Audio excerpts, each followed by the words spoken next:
Hey guys, Mrs. McSorley here. So the next generating idea activity we're going to do is inspired by Marshfield Dreams. It's by Ralph Fletcher. And he wrote this book called When I Was a Kid. And the really cool thing about it is, if I had the book with me, I would show you. But when you open up inside of the book cover, he has drawn this map. Granted, he's a really good artist, and I don't expect yours to be this good. But this is really what inspired his book, as he looked at his childhood and he thought about all these memories of things he had in different places around his house and neighborhood, and he drew this map. And then he went through, based off this map, and he wrote this entire book with a different chapter on different memories. So as we move into our narrative unit, remember, a narrative is just a story. It's something that you could remember. So remember, you have to complete 2 of the generating idea maps. You could do a neighborhood map, you could do a heart map, or you could do a house map. So today I'm going to show you how to do the neighborhood map. And so you can follow along with me and draw your own as I go. And hopefully my neighborhood map will give you ideas and inspiration so you can create your own map.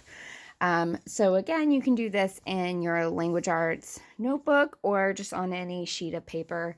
And remember, it's just a rough sketch. It doesn't have to be anything perfect. I'm not looking for the greatest piece of artwork here. Rather, it's just a way to jot down your ideas so that we can find some stories that are maybe hidden for this unit. So for this activity, I'm going to choose my childhood home.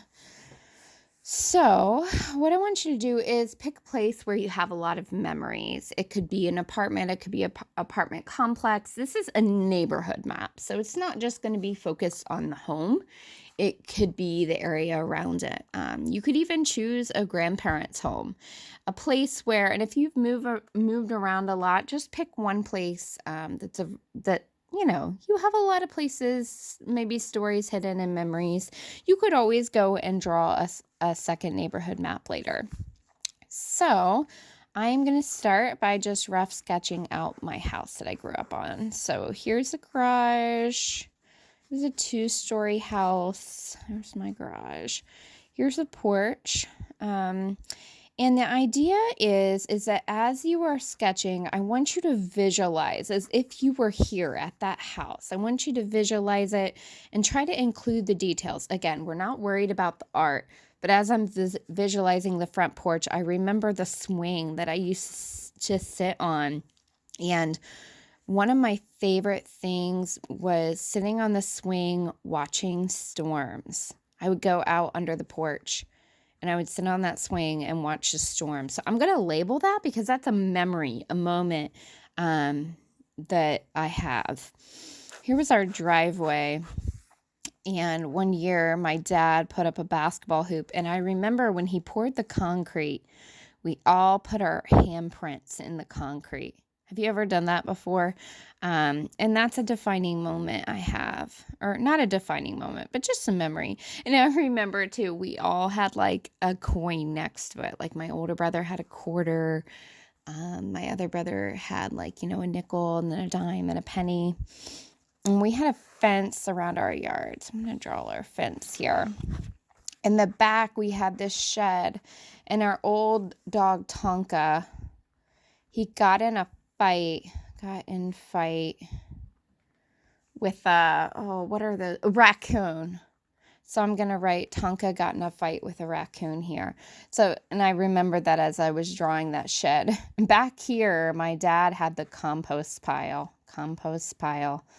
My dad was a man of many, many hobbies. I'll never forget that compost pile.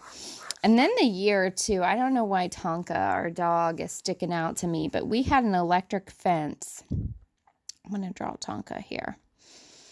And this dog was crazy, you guys. He would literally jump over the electric fence and yelp every time, but never run away. This dog was crazy.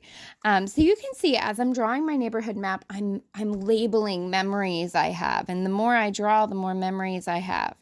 Out here, we had an apple tree. And you guys, it's no secret that I love to write. I would go up in this apple tree and I would just sit up there for an hour and write in my journals Over here, of course, I already drew my fence and now I'm running out of room. That's okay. Over here, we had a garden. My mom would garden. I remember walking through the stones and just, it was such a peaceful thing to go through the garden. My room was up here, and I remember one year we had like a fire safety thing, and I told Dad, I'm like, Dad, what if, we have a fire and I can't get out of my second story room? And he made me a little ladder that I could throw out my window. Fire escape. That is so cool. That shows his love that he had for me. Of course, I never needed the fire escape, thankfully. We lived in a cul-de-sac, and we would play baseball. A cul-de-sac is like a big circle. We lived in a court. We would play baseball out here. Baseball. Over here, and obviously it was a few blocks away, but was my friend Cassie's house. I'm going to put Cassie's house. So think about outside. Now think about the neighborhood, and it doesn't have to be geographically correct. Lauren lived a little bit further out. Sometimes when we were older, we were allowed to walk to UDF to get ice cream. So I'm going to put UDF with ice cream. There was a park over here. So I'm going to start just labeling those. Again, the idea is, as I'm visualizing all this, I'm thinking of memories and moments and labeling them. Okay? So go ahead and create your own neighborhood map. Don't think so much about what's going on inside the house, because we're going to do a house map later. And remember, you only have to do 2 of the 3. So you could do a neighborhood map and a heart map, or you could do the neighborhood map and then the house map next. Okay, I can't wait to see your drawings.